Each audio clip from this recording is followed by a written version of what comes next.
મહત્વપૂર્ણ સમાચાર પ્રાપ્ત થઈ રહ્યા છે। ગુરુ પૂર્ણિમા પહેલા શિક્ષકો માટે સારા સમાચાર। રાજ્ય સરકારે શિક્ષકોના બદલીના નિયમો જાહેર કર્યા। શિક્ષણ મંત્રી કુબેર ડિંડોરે ટ્વીટ કરીને માહિતી આપી। મુખ્યમંત્રી ભૂપેન્દ્ર પટેલ સાથે પરામર્શ બાદ હવે નિયમો જાહેર થશે। એચટાટની લાયકાત ધરાવતા શિક્ષકો જેમણે ઉપવાસ આંદોલન પણ કર્યા ગાંધીનગરમાં અને તેમની એવી માંગ હતી કે 12 વર્ષથી આ નિયમોની જાહેરાત નથી કરવામાં આવી। વહેલી તકે ઝડપી રીતે સરકાર તેને જાહેર કરે ત્યારે પણ આશ્વાસન આપવામાં આવ્યું હતું શિક્ષણ મંત્રી કુબેર ડિંડોર તરફથી કે આ નિયમો અંતિમ તબક્કામાં છે અને આજે તેની જાહેરાત કરવામાં આવી। શિક્ષણ મંત્રી કુબેર ડિંડોરે કહ્યું કે મુખ્યમંત્રી ભૂપેન્દ્ર પટેલ સાથે પરામર્શ કર્યા બાદ અમે નિયમો જાહેર કરીશું। સંવાદદાતા ગૌતમ જોડાઈ ગયા છે વધુ જાણકારી સાથે। ગૌતમ, 21 તારીખે ગુરુ પૂર્ણિમા અને આજે 20 તારીખે કુબેર ડિંડોરે એવું ટ્વીટ કર્યું કે એચટાટના જે શિક્ષકો છે તેમના નિયમો જાહેર કરી દેવામાં આવશે। શું જાણકારી?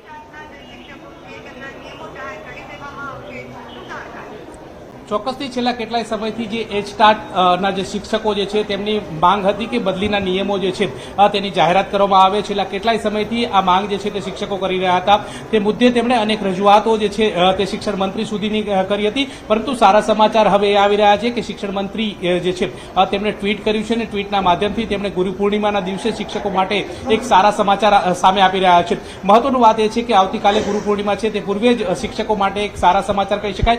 ગુરુ પૂર્ણિમાના દિવસે શિક્ષકોને ભેટ સમાનના સમાચાર જે છે તે કહી શકાય। તેમાં મહત્વની વાત એ છે કે 2011થી એક જે પ્રોસિજર શરૂ કરી હતી અને તેમાં એચટાટની જે બાબતો જે છે તે ઉમેરવામાં આવી હતી કે એચટાટ જે પાસ થયેલા છે તેને મુખ્ય શિક્ષક તરીકેનો સમાવેશ જે છે તે કરવામાં આવ્યો હતો।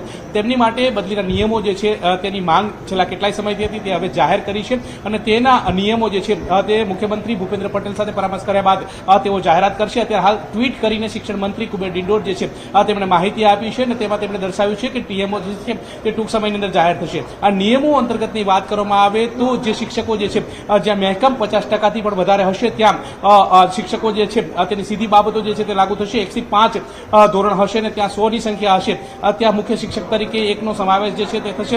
એ જ રીતે 6 થી 8 ધોરણની વાત કરવામાં આવે તો ત્યાં પણ એ જ પ્રકારની બાબતો જે છે તેનો સમાવેશ કરવામાં આવશે। જ્યાં 150થી પણ વધારે શિક્ષકો છે ત્યાં પણ એક શિક્ષકનો મહેકમ તરીકેનો ઉપયોગ જે છે તે થશે।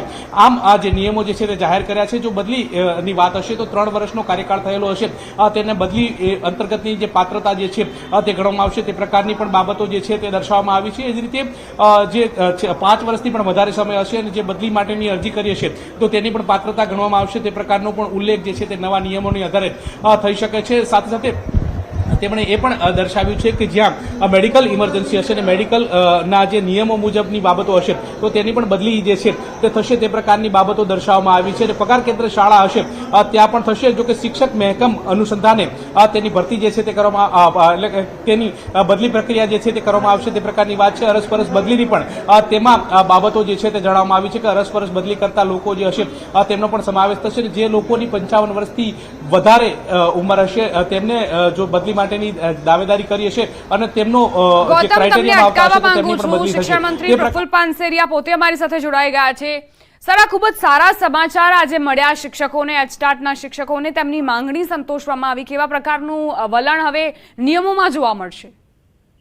જે મુખ્ય શિક્ષક એટલે કે એચટાટના બદલીના નિયમો જે આપણે બનાવવાના હતા ને બની ચૂક્યા છે। સિનિયોરિટી પ્રમાણે બાળકોની સંખ્યા બાલવાટિકાથી 5 અને 6 થી 8 આ રીતના બાળકોની સંખ્યાઓ 150 બાલવાટિકાથી 5 ધોરણ સુધીના 150 સંખ્યા બાળકોની છે ત્યાં એચટાટના નિયમો છે અને ધોરણ 6 થી 8માં 100 બાળકોની સંખ્યા અથવા તો બાલવાટિકાથી ધોરણ 8 સુધીમાં 150ની સંખ્યા હોય એ બાબતના જે નિયમો નક્કી કરવામાં આવ્યા છે એ નિયમ અનુસાર એમનો પરિપત્ર પણ બહાર પાડી દીધો છે અને હવે પછી જે સિનિયોરિટી પ્રમાણે અને મેરિટ આધારિત જે બદલીના નિયમો છે એ આ લાગુ પડશે ને જે ઘણા સમયથી બાકી હતું જેનું આદરણીય મુખ્યમંત્રી સાહેબના માર્ગદર્શન નીચે આ નિર્ણય લેવામાં શિક્ષણ વિભાગ દ્વારા આવ્યો છે। પ્રફુલભાઈ, અમલીકરણ હવે ટૂંક જ સમયમાં શરૂ થઈ જશે એવું માની લઈએ? જે અમલીકરણ પરિપત્ર બહાર પડ્યો છે એટલે કે જે અમારી પ્રોસેસ હોય ને સરકાર શિક્ષણ વિભાગના જે નિયમો છે એ આધારિત પછી ચોક્કસ પ્રકારે એમનું અમલીકરણ થશે. અને પ્રફુલભાઈ, કેટલાક નિયમોમાં છૂટછાટ આપવામાં આવી છે તે વિશે કોઈ જાણકારી તમે આપી શકો? ના, એમાં જે સંખ્યાઓ નક્કી કરવામાં હતું, જે પ્રશ્ન હતો કે ધોરણ બાલવાટિકાથી 5 જેમાં ફિક્સ સંખ્યા 150 ની જ રાખવામાં આવી છે. ધોરણ 6 થી 8માં 100 સ્ટુડન્ટ્સની સંખ્યા રાખવામાં આવી છે. એટલે જે આ સંખ્યાના પ્રશ્નો તો નિયમિત અને વિદ્યાર્થીના પત્રક પ્રમાણે જ આ બદલીના નિયમો લાગુ કરવામાં આવશે. આભાર પ્રફુલભાઈ અમારી સાથે વાતચીત માટે. તો શિક્ષણ મંત્રી પ્રફુલ પાનસેરિયા જેમણે કહ્યું કે હવે જે પ્રક્રિયા છે તે આગળ વધશે અને ત્યારબાદ ટૂંક જ સમયમાં અમલીકરણની શરૂઆત પણ થઈ જશે.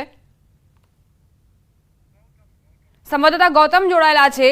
ગૌતમ, હવે ટૂંક જ સમયમાં અમલીકરણની જે આ પ્રક્રિયા છે તે પણ આગળ વધશે અને શિક્ષકો તરફથી આખરે કેવા પ્રકારની પ્રતિક્રિયાઓ તમને મળી રહી છે? શું તેઓ સંતુષ્ટ છે આ નિયમોથી?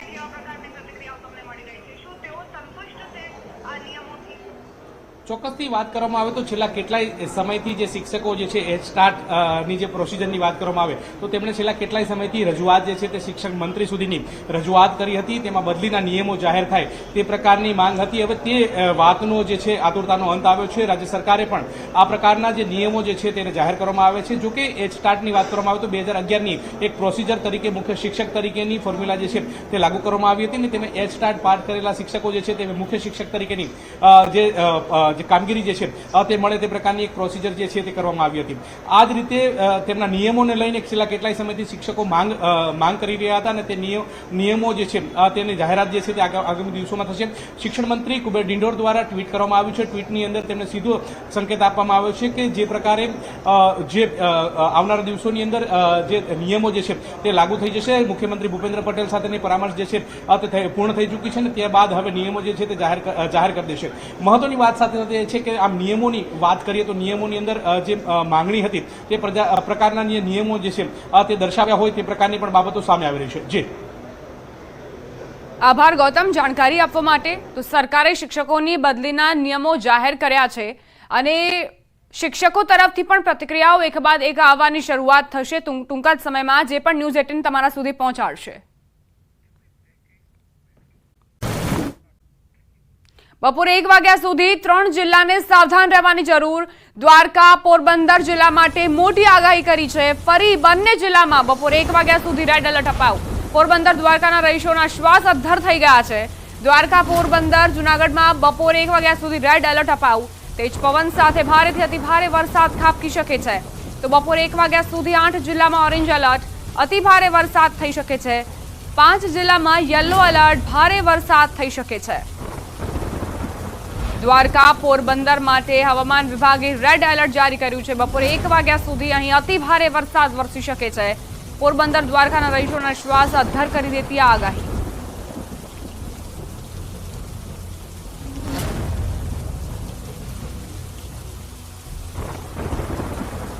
દ્વારકામાં 24 કલાકમાં 18.5 ઇંચ વરસાદ ખાબક્યો. 4 કલાકમાં 45 તાલુકામાં વરસાદ વરસ્યો. 6 તાલુકામાં 2 ઇંચથી વધુ વરસાદ નોંધાયો.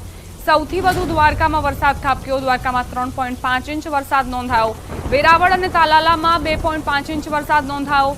વંથલી અને જૂનાગઢમાં 2.2 ઇંચ વરસાદ નોંધાયો હતો.